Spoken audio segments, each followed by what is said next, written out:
Salutations à tous chers amis, on se retrouve pour une nouvelle vidéo du week-end après un petit mois d'absence qui est dû à un problème sur ma stratégie perpétuelle.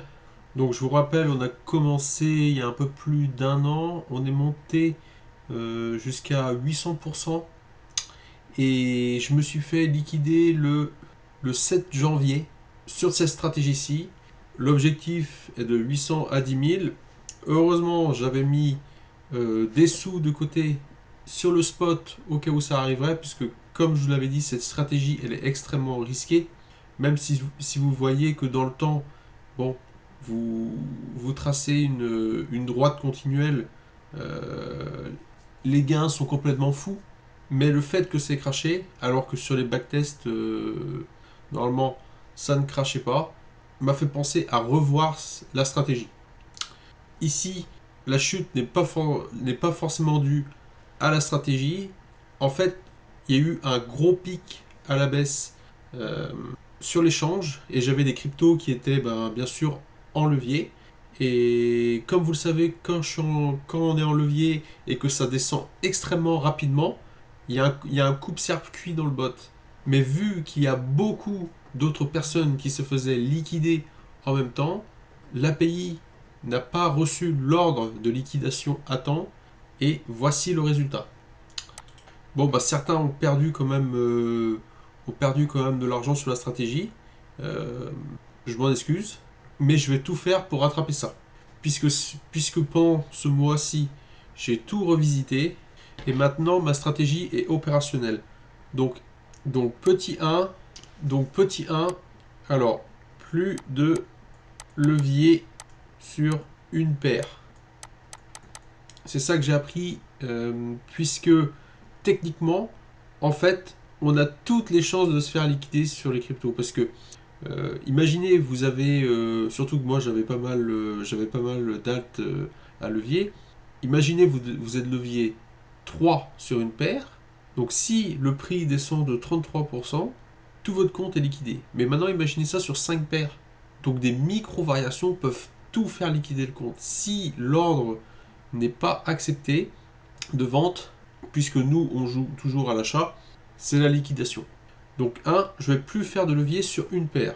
Par contre, je vais m'autoriser du levier dans le sens delta neutre. Donc une crypto levier 1 à l'achat et un delta et BTC vs Sheet à la vente. Donc ça, ces deux-là, ça fait du levier 2. Mais le problème de ça, c'est que ça coûte de l'argent. Puisque vous savez, on a des fundings. Donc, j'ai rajouté aussi sur la stratégie, en petit 3, je sais, j'écris comme un médecin, du trading. Du trading, mais à très petit levier. Du trading à petit levier. Donc, façon grid un peu, si vous voulez. Façon grid avec un stop. Donc avec ça, pour moi, j'ai le combo ultime qui peut pas se faire liquider. Puisque dans tous les cas, je suis protégé. Du coup, là, j'ai tout refait mes tests. Je suis nickel. Cette semaine, là, j'ai fait plus 8%. Mais le petit problème que j'ai, c'est que j'ai pas assez d'argent sur le compte pour pouvoir faire mes rendements comme je veux avec mes grids à petit levier. Donc je pense que je vais devoir ajouter 2000 $ euh, pour avoir une exposition correcte et que mes stops ne soient pas touchés tout de suite. Puisque quand vous êtes en dérivé comme ça, les positions minimum c'est 20 $. 20 $, 30 $. Donc vous imaginez bien qu'à 1000 $, ne serait-ce que 1% de mon capital, ça fait 10 $. Donc je ne peux pas m'engager. Il me faut 3000 $ pour pouvoir commencer à faire quelque chose de correct. Puisque moi je travaille en pourcentage. En attendant que je transfère cet argent, la stratégie fonctionne comme même, mais mes stops vont être touchés plus souvent. Donc pour encore minimiser le risque, je préfère rajouter un peu d'argent et bon, au lieu que ce soit 800 à 10 000, je ferai 2-3 000 à 10 000. Bien qu'au final, on a 200 de gains depuis nos 800 dollars depuis un an. Je rappelle qu'on est monté jusqu'à 7000. Mais c'est le jeu, c'est que la stratégie n'était pas parfaite. Sinon, on reprend notre plan depuis la dernière fois. Alors, on avait dit qu'on est dans une grande 1, 2, 3, 4, 5. Donc là, on est dans la vague 3. Alors, on est dans la vague la plus explosive. Ici, on voit bien une grosse phase de latéralisation. 1, 2, 3, 4, 5. Et là, 1, 2, 3, 4, 5. Donc moi, j'avais dit A, A, B, C. Mais vu la gueule de la chose, je pense que c'est plus comme ça. A, B, C, ici. A, B, C. Et là, donc, on avait notre 1, 2. Ici, on avait notre 3. 4, 5. Toujours 4, 5 très faible. Puisque souvent, c'est vendu par ici. C'est rare les 5 qui vont tout exploser. Donc, on a notre A, B, C. Donc, à partir d'ici, normalement, on va repartir. Soit on fait une A, B, C, D, E. Donc, on va encore durer dans le temps. Soit on reste sur la ABC classique avant d'exploser.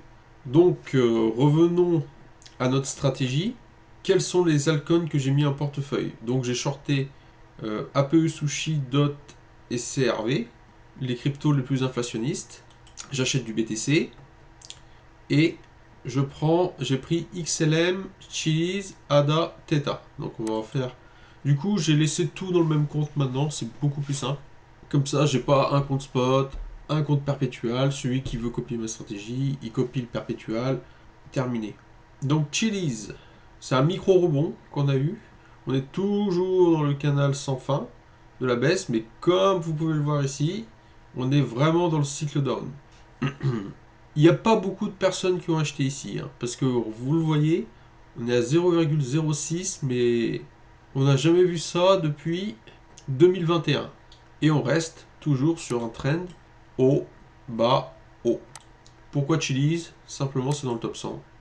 Et vous voyez le beau 15 000% à aller chercher. Bon, Paul, je l'ai sorti puisqu'on n'a plus d'historique. Alors, ADA. ADA, on l'a acheté ici dans la mèche. On est au-dessus de la trendline du canal de la mort, un peu comme Chiliz, qui a fait résistance. Et comme on disait, donc une grande 1, suivie d'une 2.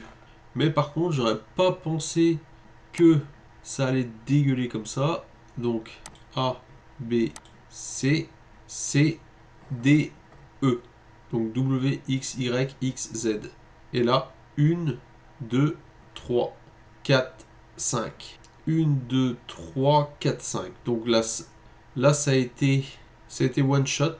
Donc maintenant ici, on peut se dire qu'on a fait notre ABC et qu'on est juste à la fin de la vague 2 pour aller chercher une grande 3. Ce qui va être magnifique. Et ADA, comme vous pouvez le voir, il y a un 1200% à aller chercher. Theta. Bon, Theta, elle est bien encore, elle est aussi dans son canal de la mort. C'est la même chose que les autres. Hein. Vous voyez une grande 1, une 2, je ne veux pas tout refaire. On fera ça la prochaine fois. Et XLM, pareil. On finit la consolidation. On a quand même déjà fait un bon bout de chemin sur XLM, il ne reste pas grand chose. Ah, quand même un petit 2000% encore, hein. Ce qui n'est pas dégueulasse. Sur ces belles paroles, on est reparti pour la continuation du défi. Si vous avez aimé cette vidéo, merci de me laisser un like. Et je vous retrouve prochainement pour une continuation de ce défi. C'est vrai que je fais pas trop de vidéos en ce moment, puisque aussi il y a l'IA, et c'est fou tout ce qu'on peut faire avec ça. Allez, ciao!